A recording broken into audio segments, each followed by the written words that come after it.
Dentre as muitas vozes que estiveram nas ruas nesse 15 de março, Dia Nacional de Paralisação contra a Reforma da Previdência, uma categoria declarou greve nacional. Não só contra a reforma previdenciária, mas por melhores condições de trabalho e pelo aumento da qualidade em um dos pilares do nosso desenvolvimento, a educação. Paramos os professores municipais, paramos os professores numa greve nacional e aqui em São Paulo a educação está de parabéns porque parou 80% da rede estadual, parou a rede municipal.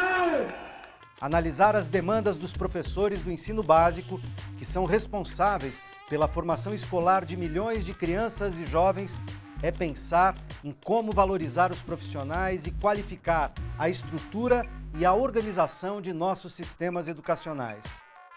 Estas são necessidades urgentes e muito importantes para superar problemas crônicos e para construir o futuro do país com desenvolvimento, justiça e democracia. Essa é a conversa que começa agora no Melhor e Mais Justo.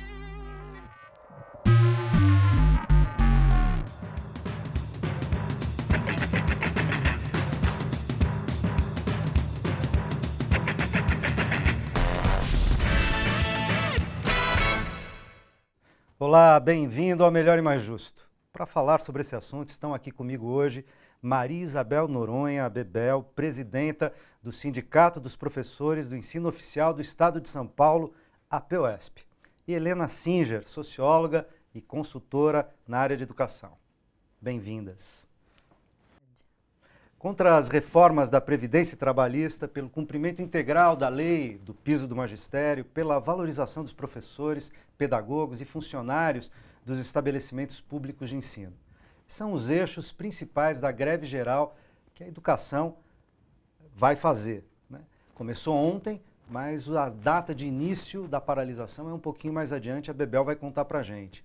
No Dia Nacional de Paralisação contra as Reformas da Previdência e Trabalhista, os professores declararam greve. Que balanço vocês fazem do Dia Nacional da Paralisação, que foi ontem, e quais as expectativas para o movimento específico dos professores? Bebel. Bom, quero cumprimentar você, Tuto, cumprimentar todos aqui da TVT e cumprimentar todos que nos assistem através desse programa Mais Justo, né? E dizer que o dia de ontem ele foi bastante importante, aliás, todo dia é importante quando tem luta, mas quando você tem uma categoria como a dos professores que vem sofrendo ataques, né? Eu até demarcaria, a gente vem sentindo, mas a partir do impeachment muito mais ainda, né? Eu acredito que isso, de certa forma, fez do dia de ontem um dia de grito mesmo, dizer, olha, não aguentamos mais, não dá para aguentar a reforma do ensino médio, que vai mexer com a vida de professores, alunos e vai rebaixar currículo e a qualidade de ensino. Não dá para aguentar a forma como a escola está organizada, portanto, aqui no estado de São Paulo, uma luta, 3 anos sem reajuste salarial e, sobretudo, sobre a cabeça de toda a classe trabalhadora, a reforma da Previdência, né? Um negócio, um absurdo. Eu nunca vi, eu nunca ouvi, não sei se a Helena já viu coisa desse tipo, mas uma reforma deste porte eu nunca vi na história da Previdência do país. E olha que afeta muito fortemente os professores, afeta. Né? Que tem a maioria mulher, tinha acho que são quase 70% são mulheres, né? Na rede do Estado, 84% são mulheres, e a gente tem uma situação de ter um tempo de aposentadoria que era outro e que agora essa proposta iguala lá com 65 anos, mínimo de 25 anos de contribuição, e para ter aposentadoria no teto da Previdência, daquilo que você contribuiu, você precisa trabalhar pelo menos 49 anos, é uma loucura, né? Você não vai ter professor com 16 anos de idade, Tuto. Então, essa é a questão. Para começar a contribuir aos 16, então, para se aposentar aos 65. 65, mas não vai. O mínimo para os professores será de 70 anos e, oxalá, aposentar aos 80 anos. Quer dizer, imagina, você está falando de uma categoria que tem uma relação direta com juventude, né? Eu não estou dizendo que as pessoas que têm mais idade, portanto, não. É que é uma profissão desgastante do ponto de vista, né, psicológico. Você lida com, ainda mais com as condições que a gente tem de trabalho, quer dizer, é muito difícil dizer. E é uma categoria que, diferente das demais, não estou falando que as outras são melhores com essa... Não, estou dizendo que esta, por conta da forma como organiza a jornada, o próprio, as disciplinas todas, a nossa jornada nunca é numa escola só, é mais de uma, é no mínimo 2, e ontem eu conversava com uma pessoa na passeata, ela está com 6 escolas. Né? Então, imagina como é que essa pessoa vai se aposentar, essa professora vai se aposentar, ou seja, é um absurdo, né? Quer dizer, então, é como você mesmo disse, quer dizer, é a que mais vai pagar o preço, porque é majoritariamente feminina, né? E ataca as mulheres. No caso, nós vamos trabalhar 15 anos a mais e os homens 10 anos a mais. Então, quer dizer, a tal da igualdade cria uma desigualdade também no que diz respeito a isso. Enorme. Helena, entra na conversa, queria te ouvir também na qualidade de quem foi assessor especial do MEC e tal, quer dizer, de algum modo ajudou a formular políticas públicas que estão por aí numa disputa que sempre está colocada, né, na construção das políticas públicas no Brasil. Como é que você está vendo, nesse momento, essas propostas, essas legislações, como a escola sem partido, como a reforma do ensino médio, entre outras, e se a saída para os professores, para os educadores, é de fato ir para a luta, né? Eu acho que, em primeiro lugar, o que ressalta assim, de todas essas propostas é que elas estão vindo já fechadas, não são discutidas, não há espaço de debate, não há espaço de construção nacional, de consensos, de soluções, de diagnóstico, se é que há de fato um problema a ser resolvido. Há que se debater isso, né? Então, tudo já está vindo pronto e numa velocidade impressionante, né? Quer dizer, mesmo uma reforma como não tem como outra na história, para ser desengavetada e criada e aprovada em meses, né? Uma loucura isso, né? De uma história. Então, isso e não é isolado, né?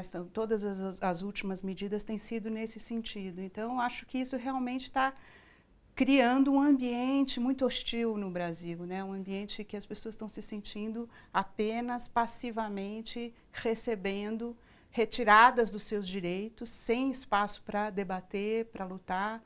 E a única forma agora é resistir, lutar, ir para a rua mesmo e, sobretudo, estar atento ao que o governo e o Congresso estão fazendo, né?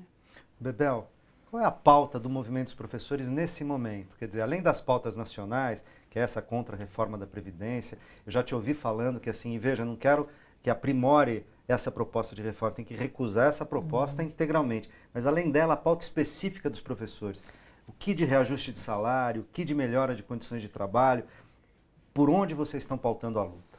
Olha, nós estamos pautando a luta porque não tem como você separar muito, porque ou você perde tudo ou você acaba meio que ficando no umbigo e acaba não expondo para a sociedade também o que é que significa esse mais geral e esse mais específico. Claro, o salário, nós estamos há 3 anos, esse governo aqui do estado de São Paulo, vergonhosamente, consegue, né, não dar para os professores, faz 3 anos que nós estamos com 0 de reajuste salarial. E ele vem com política de bônus. Essa política ela é uma política injusta, porque fragmenta muito, divide a categoria, acaba dando para um, não dando para outro, um ano, desorganiza a vida, porque... E não incorpora, né? Não incorpora. Porque bônus não entra na base salarial para o cálculo do aumento da recomposição no ano seguinte. Né? Sim, mas ela desorganiza porque eu digo o seguinte, esse ano eu ganho R$1.000, digamos, de bônus. E eu suponho que eu vou ganhar o ano que vem R$1.000 de novo, mas eu não vou ganhar. Aí você vai ganhar 500, né? E 500 também é dinheiro, ponto. Mas se fosse... previsto sei lá, a revisão anual de salários, né, de forma organizada, tantos % de ganho real, né, ou implantar a meta 17. A meta 17 foi uma conquista histórica dos professores. A meta 17 do Plano Nacional de Educação. Do Plano Nacional de Educação. Nós, nas CONAIs, debatemos isso profundamente. Foi incorporado nos governos, o governo Lula, o governo Dilma, né? Nós conseguimos pôr isso no Plano Nacional de Educação e conseguimos aqui no estado de São Paulo ano passado. E até agora nenhum estado implanta essa meta 17. O que é que ela significa? Ela significa que nenhum profissional, no caso professor, ganhe menos que qualquer profissional que tem nível superior. Tem que ganhar a média. Aqui no estado de São Paulo, a média seria em torno de R$ 4.700. É um absurdo o professor ganhar isso por 40 horas semanais? Eu não acho. Não, né? Muito pelo contrário. Quanto que ele ganha hoje? R$ 2.415. Ganha metade disso. Metade. Então, quer dizer... A metade do que seria uma média de curso superior. Né? Repor as perdas salariais de julho, aliás, de agosto de 2014 até o presente momento e abrir a mesa de negociação, isso nós conseguimos, tá? Eu tenho que contar isso. A pressão também fez o governador abrir a mesa de negociação para implantar a meta 17, que está no Plano Nacional e Estadual de Educação.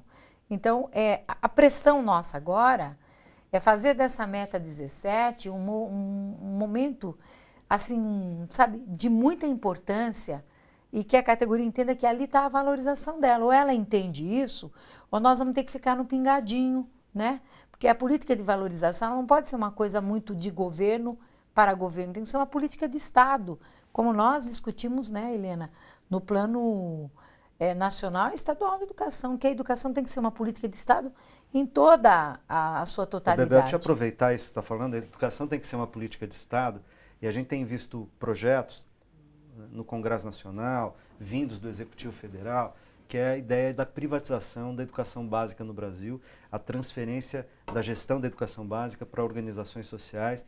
A gente já vive esse modelo na saúde, a gente sabe que isso tem acontecido, tem significado uma terceirização disfarçada, porque as organizações sociais, em tese, não deveriam, não têm juridicamente intenção de lucro, não é? Elas seriam, enfim, organizações do terceiro setor, que estariam da sociedade civil, mas na prática a gente sabe que não é isso, essas organizações geram lucro, enriquecem os seus donos, são espaços importantes disso que a gente está vendo na Operação Lava Jato, né? Dos contratos, das propinas, etc., municípios afora. Isso no campo da saúde, há uma série de matérias, de investigações, há processos e tal, e hoje há um movimento muito forte de tentar também terceirizar a gestão da educação para essas organizações que supostamente não são empresas que visam lucro, mas na prática elas são privatizações disfarçadas. Como que vocês analisam isso, Helena? Olha, eu acho que o debate é complexo, é realmente muito importante que a população esteja atenta para que não seja uma privatização disfarçada de forma alguma. Agora, há uma questão aí que precisa ser colocada, que é o sentido do público.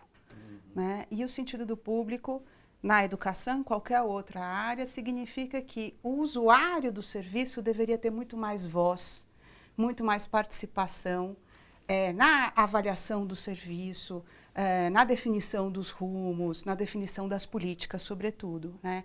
E no caso da educação, a gente está falando dos estudantes, a gente está falando das famílias, a gente está falando também dos funcionários, dos professores e dos trabalhadores da educação. Isso é muito fraco no Brasil. Toda a cultura democrática é muito fraca no Brasil. Portanto, as instituições estatais, elas também ficam a dever no seu sentido público. Elas muitas vezes não são abertas o suficiente para que a população possa efetivamente participar dos rumos da sua decisão. Então, eu acho que esse debate deveria crescer nesse sentido, da população e dos trabalhadores reivindicarem e lutarem para efetivamente poder participar da gestão do que é público, evitando sempre, claro, cair na privatização, na geração de lucro a partir da área social. Né? E nesse sentido a gente tem muito, a meu ver, né, a aprender com os secundaristas. Né? Os meninos têm dado exemplos nessa direção de tornar público um espaço que, embora estatal, não estava servindo às suas finalidades públicas. Aqui no estado de São Paulo, embora criminalizados, fortemente oprimidos e tal, eles têm dado exemplos importantes, os secundaristas, os estudantes que ocuparam as escolas aqui no estado de São Paulo contra a reorganização proposta pelo governo estadual, que agora está sendo feita de maneira mascarada também, muitas salas sendo fechadas, alunos sendo remanejados, enfim. Mas queria ouvir da Bebel aqui, quer dizer, a passagem para as organizações sociais, o que poderia ser um campo público, embora não estatal, porque nem tudo que é público é estatal, a gente vê, pelo menos no campo da saúde, que a experiência, não sempre, há exceções naturalmente, mas em muitos casos é uma privatização disfarçada. Né? Como é que vocês veem essa possibilidade de uma maior transferência, ou mesmo de uma transferência mais generalizada da gestão da educação pública, das escolas públicas estatais, para a gestão de organizações sociais? Olha, eu acredito que esse movimento que a gente teve aqui em 2015, alunos e professores, os professores também, nós é tivemos verdade. nessa luta, eu acredito que isso deu uma travada. A tendência era essa sim, sabe? Nós fizemos uma greve de 92 dias e o que a gente tinha muito claro naquele momento é que por detrás de tudo, toda a política que naquele ano tinha sido fechadas, 3.500 salas de aulas. Se você põe uma média de 40 alunos, são quase 200 mil alunos que não tiveram salas de aulas para si. Então, a nossa greve ela começou com fechamento, contra o fechamento e superlotação de salas de aulas, lutando pela meta 17, portanto, a valorização, né? E lutando por forma de contratação justa, não precária dos professores, e por aí foi. Então, quer dizer, o ano de 2015, na minha opinião, ele foi um ano de teste do governador aqui no estado de São Paulo, no sentido de como ele implantaria a política de privatização, e foi muito bem enfrentado no primeiro semestre com os professores, depois junto alunos e professores também no segundo semestre. Quando chegou dezembro de 2016, eu já tinha muita certeza que o governador tinha perdido essa batalha. Agora, o que é que está em questão? Aí sim, como é que eu faço essa coisa acontecer sem que a população perceba?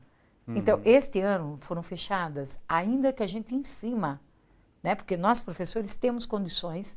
Quando você vai para o processo de atribuição de aulas, você sabe, esse ano tinha este saldo de aulas e esse ano não tem mais. O que é que aconteceu com essa sala de aula?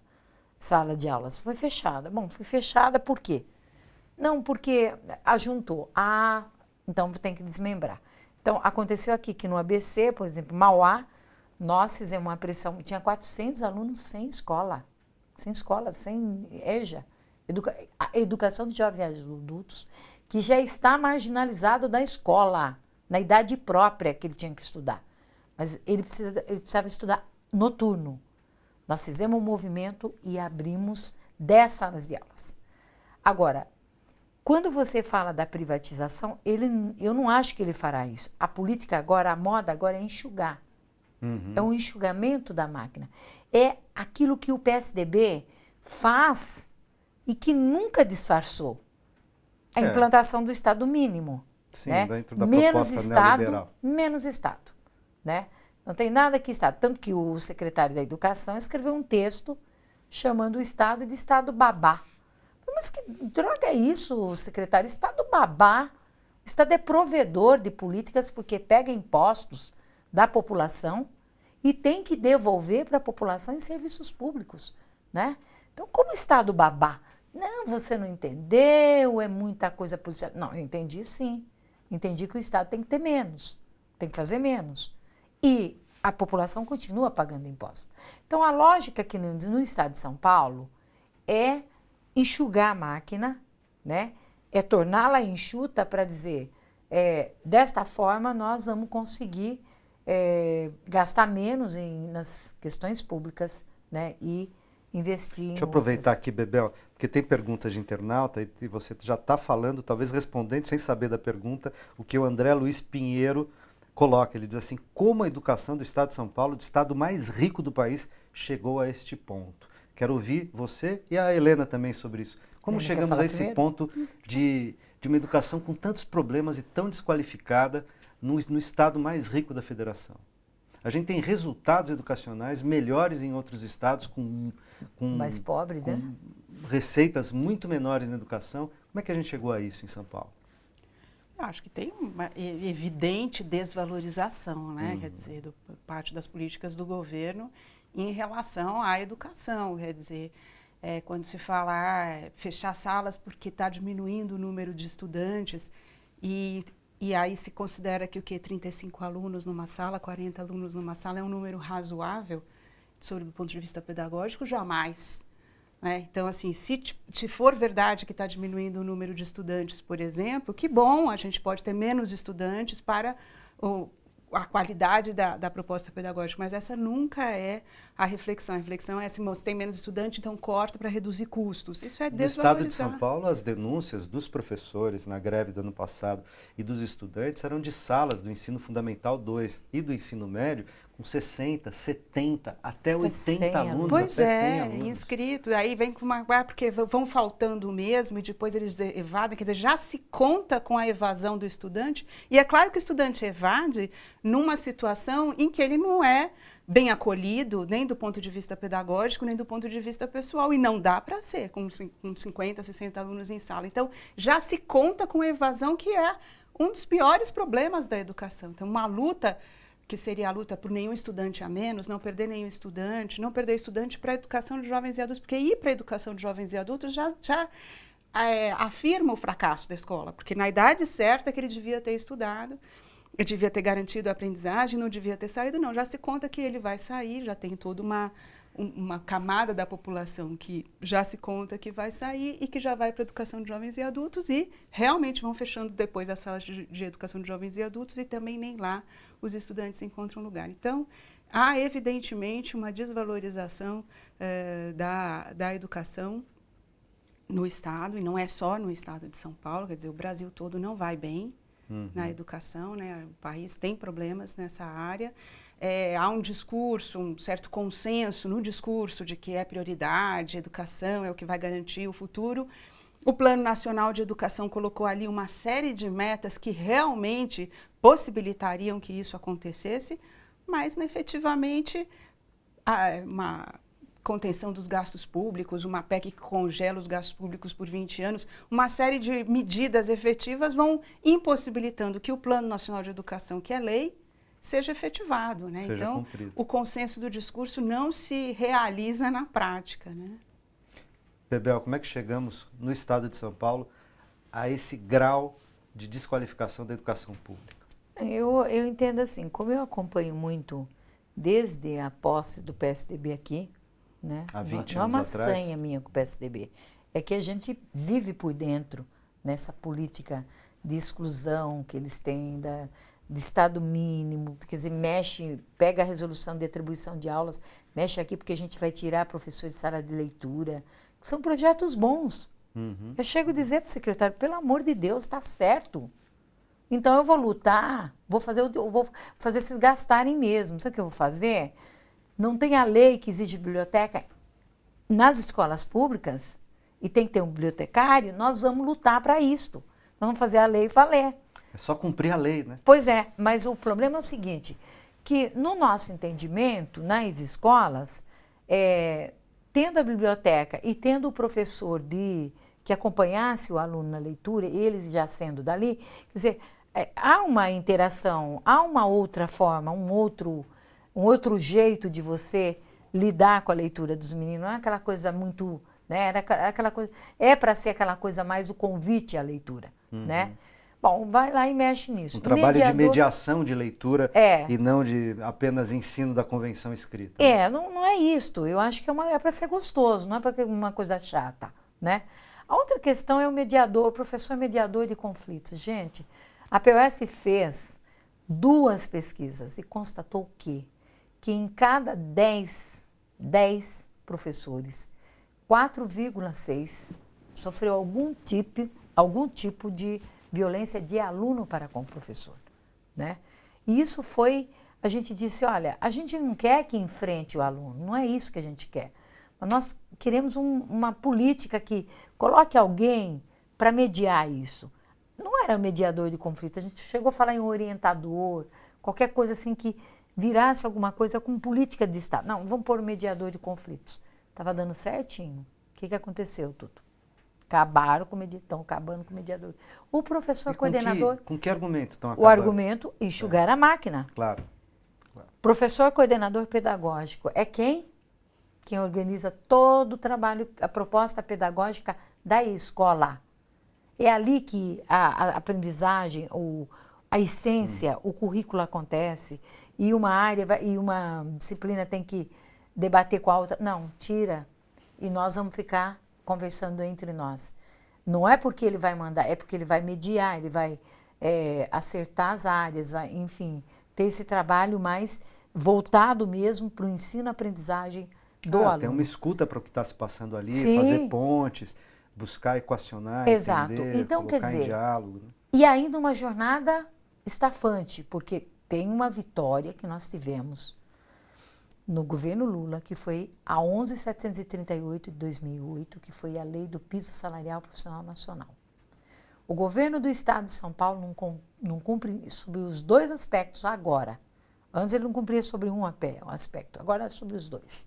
No que diz respeito à implantação da jornada. Se essa jornada fosse implantada, Tuto, eu diria para você que essa discussão de aposentadoria muito pouco estaria posto na...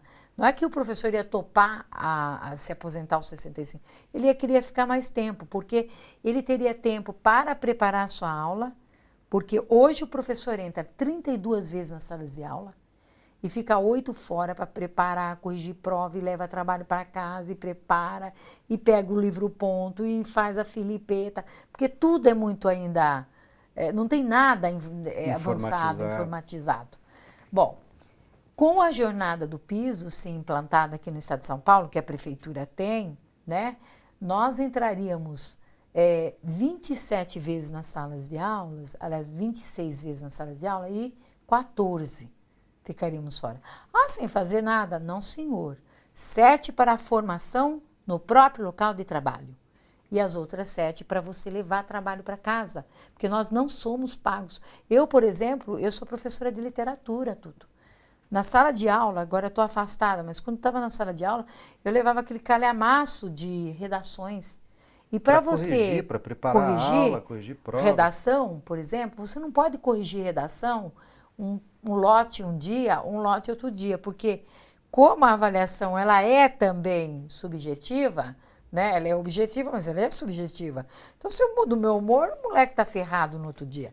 Concorda? Então, quer dizer, não bate. Então, ou você pega tudo e corrige num dia só, ou você não muda. Então, você muda critério, não tem jeito.